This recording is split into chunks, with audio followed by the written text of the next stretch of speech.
अस्सलाम वालेकुम dear student. आज हम टॉपिक 1.2 ह्यूमन डाइजेस्टिव सिस्टम ये डिस्कस करेंगे। लेंथी टॉपिक है और इसे हम 2-3 पार्ट में डिवाइड कर लेंगे।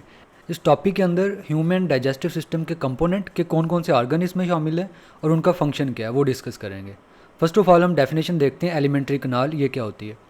The human digestive system consist of long tube and some helper accessory organs. This tube is called the alimentary canal. It starts at the mouth and end of the anus. यहाँ तक इसकी definition करेंगे आप। Elementary कनाल की definition क्या है कि human digestive system एक लंबी ट्यूब पर मुश्तमिल होता है और उसके साथ कुछ हेल्पर मीन्स के एसेसरी ऑर्गन्स होते हैं जो फूड के डाइजेशन में हेल्प करते हैं। इस सारी ट्यूब को हम कहते हैं एलिमेंट्री कनाल। और ये ट्यूब कहाँ से स्टार्ट होती है? माउथ से स्टार्ट होती है, फिर इसमें इसोफेगस आता है, स्टमक आता है, स्मॉल इंटेस्टाइन, लार्ज इंटेस्टाइन और फाइनली एनस तक जो है ये ट्यूब जाती है। इसको हम कहते हैं एलिमेंट्री कनाल। सबसे पहले आप ये डेफिनेशन करोगे। यहाँ पर हम बात कर रहे हैं हेल्पर ऑर्गन्स की। हेल्पर या एक्सेसरी ऑर्गन्स कौन कौन से होते हैं यहाँ पर? सैल्वरी ग्लैंड्स, लिवर, जिगर, कलेजा जिसे कहते हैं हम, पैंक्रियाज, लबलबा, ये एक्सेसरी ऑर्गन्स हैं। और ये क्या करते हैं? जूसिस, ऐसे जूसिस जो फूड के डाइजेशन में हेल्प करते हैं वो सेक्रीट करते हैं एलिमेंट्री कनाल के अंदर। पहला पार्ट एलिमेंट्री कनाल का ओरल कैविटी। ओरल माउथ को कहते हैं, कैविटी स्पेस को कहते हैं, खाली जगह को। ओरल कैविटी की definition, the space behind mouth is called oral cavity और माउथ कैविटी। यहाँ पर आना चाहिए था बिहाइंड टीथ, कि दांतों के पीछे की जो स्पेस है वो कहलाती है ओरल कैविटी कहलाती है। ओरल कैविटी के अंदर क्या होता है? टंग होती है और टंग के ऊपर टेस्ट बर्ड्स होते हैं जो फूड को टेस्ट कर, जिससे हमें पता चलता है कि फूड फ्रेश है या बासी है।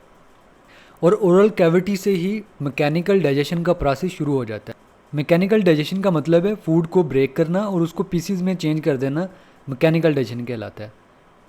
मैकेनिकल डाइजेशन में कौन रोल प्ले करता है? टीथ और टंग। टीथ क्या करते हैं? फूड को जो हमने बाइट ली होती है उसे कट करते हैं, ग्राइंड करते हैं। टंग का क्या रोल होता है? ये खुराक को रोल करके दांतों के नीचे लेकर आती है ताकि वो इजीली ग्राइंड हो सके। और ग्राइंडिंग के प्रोसेस को हम मैस्टिकेशन भी कहते हैं।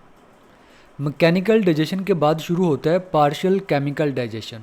यहाँ पर पार्शियल का वर्ड इसलिए यूज़ होता है कि खुराक का बहुत कम जो पोर्शन होता है वो ये ओरल कैविटी के अंदर डाइजेस्ट होता है। मेनली कार्बोहाइड्रेट्स को यहाँ पर डाइजेस्ट किया जाता है। कैसे डाइजेस्ट किया जाता है? हमारे माउथ के अंदर होते हैं सैल्वरी ग्लैंड्स और ये ग्लैंड्स ओरल कैविटी के साथ अटैच होते हैं और ये सलाइवा सिक्रीट करते हैं, थूक पैदा करते हैं। और हमारे सलाइवा के अंदर क्या क्या चीज़ें होती हैं? वाटर होता है, नंबर 2 म्यूकस होता है। म्यूकस होता है चिपचिपी चीज़ को हम म्यूकस कहते हैं। ओरल कैविटी के अंदर जो म्यूकस होता है ये ग्लाइकोप्रोटीन का बना हुआ होता है। और सलाइवा के अंदर जो तीसरी चीज़ होती है digestive enzyme, salivary amylase. Amylase enzyme होता है, ये आप लोगों ने पहले भी पढ़ा है 9th क्लास के अंदर। अमाइलेज एक्चुअली क्या करता है? कार्बोहाइड्रेट्स को डाइजेस्ट करता है। वाटर और म्यूकस क्या करते हैं? फूड के पीसीज को थोड़ा स्लिपरी बना देते हैं जिससे फूड को स्वेलो करना ईजी हो जाता है। मेनली जो कार्बोहाइड्रेट्स ओरल कैविटी के अंदर डाइजेस्ट होता है वो स्टार्च होता है। सैल्वरी अमाइलेज स्टार्च को चेंज कर देता है मेल्टोज के अंदर। ये भी आप लोगों ने 9th क्लास में पढ़ा है। स्टार्च क्या होती है? ये एक पॉलीसेकेराइड है, मैक्रो मॉलिक्यूल्स है जो काफ़ी सारे ग्लूकोज के मॉलिक्यूल्स के मिलने से बनता है। अमाइलेज इस स्टार्च को ब्रेक करता है और चेंज कर देता है मेल्टोज के अंदर। ये डाइसेकेराइड है, 2 ग्लूकोज मॉलिक्यूल्स पर मुश्तमिल होता है। ओरल कैविटी के अंदर 2 काम हुए हैं, एक हुआ है मैकेनिकल डाइजेशन और दूसरा जो इसमें हुआ है पार्शियल केमिकल डाइजेशन हुई है। इन दोनों प्रोसेस के बाद फूड को निगल लिया जाता है। इस प्रोसेस को हम कहते हैं स्वेल्विंग। क्या होता है कि जो हमने बाइट ली होती है वो फिजिकल और केमिकल डाइजेशन के बाद एक स्लिपरी से मास के अंदर चेंज हो जाती है जिसे हम क्या कहते हैं? बोलस कहते हैं। ये डेफिनेशन हो जाएगी बोलस की यहाँ से यहाँ तक। और उसके बाद ये स्वेलो कैसे होती है? बोलस को हम कैसे स्वेलो करते हैं? हमारी टंग इसमें रोल प्ले करती है। टंग क्या करती है? बोलस को, इस मांस के टुकड़े को पीछे की तरफ धकेल देती है फेरेंक्स के अंदर। फेरेंक्स कहते हैं हलक को। तो इस तरह फाइनली जो है खुराक चली जाती है हलक के अंदर। डियर स्टूडेंट, स्वेल्विंग का जो प्रोसेस है बड़ा इंटरेस्टिंग है। ये स्टेप बाय स्टेप कंप्लीट होता है और इसमें काफ़ी सारे स्ट्रक्चर जो है ना वो रोल प्ले करते हैं। यहाँ पर देखें, ये पैलेट जिसे हम तालू कहते हैं, जो यहाँ पर ये नेज़ल कैविटी, नाक के अंदर की खाली जगह, और ये ओरल कैविटी है हमारा जो माउथ के अंदर की जगह है। इसके दरमियान तालू होता है जिसे हम पैलेट कहते हैं। ये हार्ड पैलेट होता है, यहाँ पर बोन होती है और ये सॉफ्ट पैलेट होता है, ये इसमें मूवमेंट होती रहती है। उसके बाद ये बोलस जो हमने लुकमा लिया होता है डाइजेशन के बाद ऐसा हो जाता है।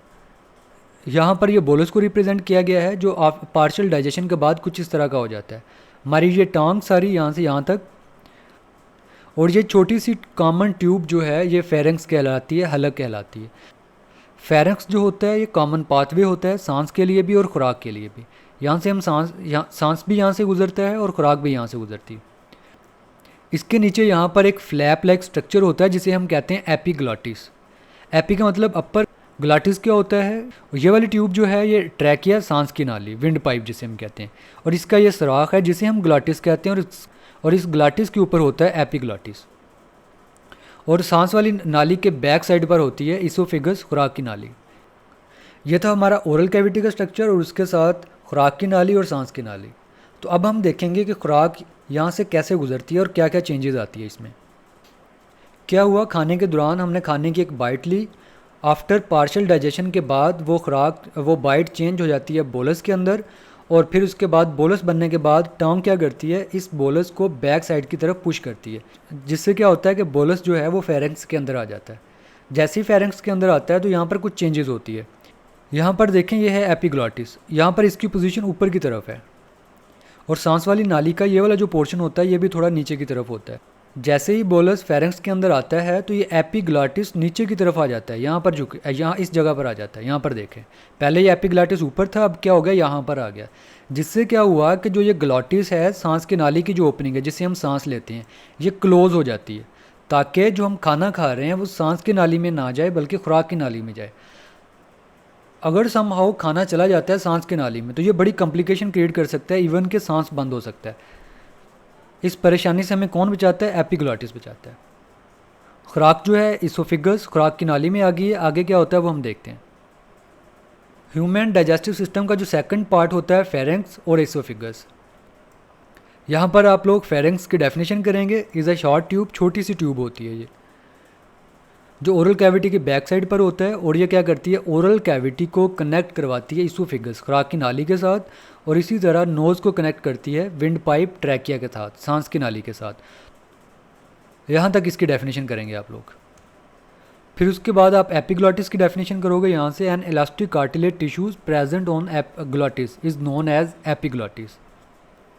बाकी इसमें वही चीज़ें बताई हैं जो ऊपर हमने डायग्राम के अंदर डिस्कस की हैं। नेक्स्ट इसोफिगस की डेफिनेशन करोगे यहाँ से, लॉन्ग ट्यूब, एक लंबी ट्यूब होती है, 25 सेंटीमीटर लॉन्ग होती है ये फेरेंक्स को कनेक्ट करती है स्टमी के साथ। नेक्स्ट उसके बाद पेरिस्टालसिस की डेफिनेशन करोगे, इंपॉर्टेंट डेफिनेशन है, यहाँ से करोगे, the waves of contraction move food along the oesophagus to stomach, these waves muscular contractions are called peristalsis. क्या होता है इसको हम ग्राफिकली देखते हैं।